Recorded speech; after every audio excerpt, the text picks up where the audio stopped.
And వాళ్ళ ఫ్యామిలీతో ఈ 3 months నేను ఉన్న దాంట్లో నేను చూసుకుందంతా ఏంటంటే ఆయన ఒక ఇండస్ట్రీలో గ్రేట్ మ్యాన్ మాత్రం కాదు, ఒక ఫ్యామిలీ ఎలా నడపాలి. ఆయన వచ్చి నేను చాలామంది చూసినాను, ఇండస్ట్రీ వచ్చిన తర్వాత మిగిలిన వాళ్ళతో మర్చిపోతారు. కానీ ఆయన ఊర్లో ఉన్న చుట్టాలు అందరూ ఆయన దగ్గర తీసి వాళ్ళందరికీ ఒక బ్రతుకు తెరువు చూపించిన ఆయన is a complete man. And వాళ్ళ ఫ్యామిలీలో వాళ్ళ కొడుకులు కానీ వాళ్ళ డాటర్ ఇన్ లాస్ కానీ ఆయన ఎంత బ్రహ్మాండంగా చూసుకున్నారంటే లవ్ అండ్ అఫెక్షన్ కూడా ఈ ఫ్యామిలీ నుంచి రామానాయుడు గారి నుంచి మనం నేర్చుకోవాలి. అండ్ ఆయనకి ఇవ్వాల్సిన అన్ని మర్యాదలు మనం అందరూ ఇవ్వాలి. ఎందుకంటే ఒక మనిషిగా మన బతకడం ఇలా బతకాలి అని ఎంతోమంది ఆశలు పెట్టుకుంటారు. అలా బతికిన ఒక కంప్లీట్ మ్యాన్ రామానాయుడు గారు. ఆయన సోల్ తెలుగు సినిమా పరిశ్రమకి చాలా దుర్దినం. సినిమా పరిశ్రమకు నిలువెత్తు నిదర్శనం. తెలుగు సినిమాకు పర్యాయ పదంగా ఉన్నటువంటి రామానాయుడు గారు ఇక మనకు లేరు అనేది జీర్ణించుకోలేటువంటి సత్యం. ఈ చేదు దిగమింగక తప్పదు. రామానాయుడు గారు నా వరకు నాకు పితృ సమానం. మా అనుబంధం 30 ఏళ్ళ పైగా ఉంది. ఎప్పుడు కనిపించినా నన్ను పేరుతో కాకుండా రాజా అంటూ చాలా ముద్దుగా పిలిచేవారు. ఆయన కళాపిపాసి. సినిమా అంటే ఆయనకి పిచ్చి. సినిమా తప్ప మరొక ధ్యాస లేనటువంటి వ్యక్తి ఆయన. రాజ్ కపూర్ అనేవారని విన్నాం మనం. I breathe cinema, I drink cinema, I live cinema. Total సినిమాయే తన ప్రపంచం అని ఆయన అనేవారు. ఆ తర్వాత ఒక రామానాయుడు గారి గురించే మనం చెప్పుకోవాలి. సినిమాయే సర్వస్వం, సినిమాయే తన జీవితం.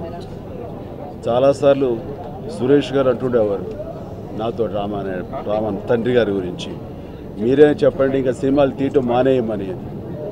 నేను అదే మాట అన్నాను, ఇక మీరు రిటైర్ అవ్వచ్చు కదా, ప్రశాంతంగా మీరు మనవలతో ఉండొచ్చు కదా, ఎందుకు ఇట్లా కష్టపడతారంటే, రాజా సినిమాలు చేయటం తీయటం నేను మానేస్తే ఇక నా జీవితం ఆగిపోయినట్లు ఉంటుంది.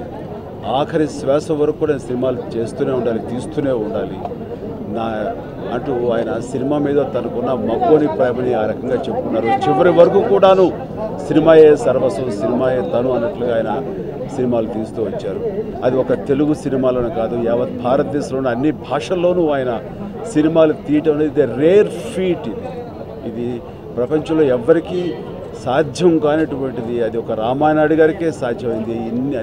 అన్ని భాషల్లోనూ భారతదేశంలో అన్ని భాషల్లోనూ సినిమాలు తీయటం అన్నది ఆయన ఒక్కరికే చెల్లింది. అది మనందరం గర్వించదగ్గటువంటి గొప్ప విషయం. అది అలాంటి రామానాయుడు గారు ఈ రోజున మనకు లేకపోవడం అనేది చాలా బాధాకరమైన విషయం. చిత్ర పరిశ్రమలోనే కాదు, భారతీయ చలనచిత్ర పరిశ్రమలో కూడా ఒక లెజెండ్గా నిలబడి భారతదేశంలో ఉన్న అన్ని భాషల్లో కూడా చిత్రాలను నిర్మించిన ఏకైక నిర్మాత శ్రీ రామానాయుడు గారు.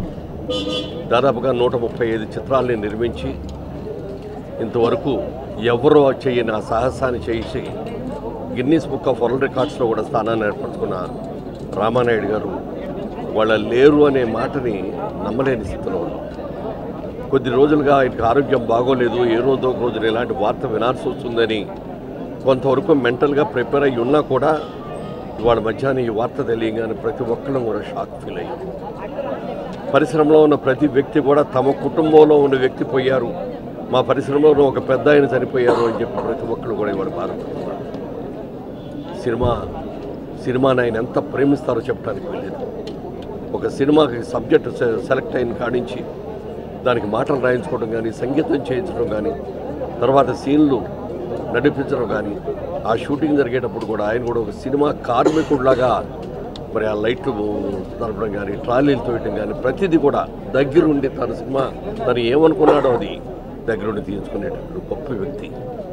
అలాంటి మహనీయుడి వాళ్ళు లేరు అనే చేదు నిజాన్ని జీర్ణించుకోలేకపోతున్నాం. ముఖ్యంగా సినిమా రంగంలోనే కాకుండా రాజకీయ రంగానికి కూడా వెళ్ళి నేను ఇంత కష్టపడి ఈ రాజకీయ రంగంలో చేసేదానికంటే సినిమా రంగంలో ఉంటేనే నేను ఎక్కువ చేయగలను అని నమ్మి మళ్ళీ సినిమా రంగానికి తిరిగి వచ్చిన వ్యక్తి ఆయన.